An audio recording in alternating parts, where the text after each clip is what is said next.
साहित्यिक सचेतना समूह के सभी आदरणीय सदस्यों को शारदा कनौरिया का प्रणाम। गए सप्ताह हमने बात करा था वैश्य वर्ण पर। आज हम बात करेंगे ब्राह्मण वर्ण पर, जिन्हें समाज उनके ज्ञान, बुद्धि और शिक्षा के आधार पर ब्राह्मण वर्ण में चुनता है। ब्राह्मण सनातन का वो सेतु है जिसने इतिहास के सारे थपड़े झेलकर भी सनातन की पोथी को नहीं छोड़ा और सदियों से सनातन को हिंदुओं की एक पीढ़ी से दूसरी पीढ़ी में रोकते रहा। हजारों वर्ष से सनातन धर्म को हिंदुओं की एक पीढ़ी से दूसरी पीढ़ी में पहुंचाते रहा। एक ब्राह्मण ही है जिस पर सारे हमले हुए।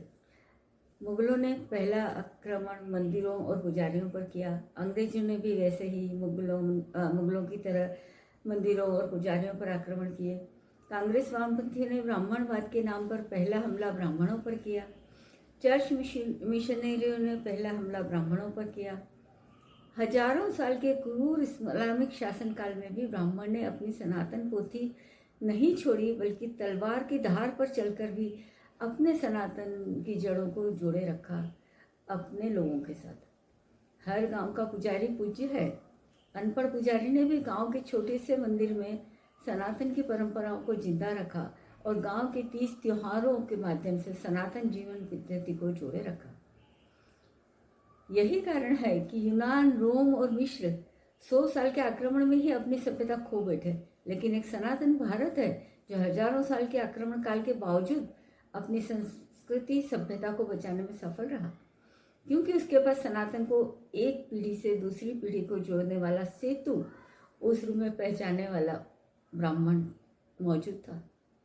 और यही कारण है कि सारे हिंदू विरोधी, सारे देशद्रोही, सारे चर्च मिशनरी, सबका पहला टारगेट ब्राह्मण होता है, क्योंकि उन्हें पता है सनातन को खत्म करने की पहली शर्त यह है कि पहले ब्राह्मण को खत्म करना पड़ेगा। जब तक ब्राह्मण जिंदा है, सनातन को कोई खत्म नहीं कर सकता। इसलिए मेरा सनातनी समाज से आग्रह है कि अपने पूज्य संत, महंत, पुजारियों की कीमत समझें। ये सामान्य नहीं, बल्कि हजारों वर्षों के संघर्ष में खून से लथपथ होने के बावजूद अपने सनातन की पोथियों को अपने आप से जकड़ के रखा और ये छोड़ने वाले धर्मवीर एक पीढ़ी से दूसरी पीढ़ी तक सनातन पहुंचाते रहे और पीछा नहीं छोड़े।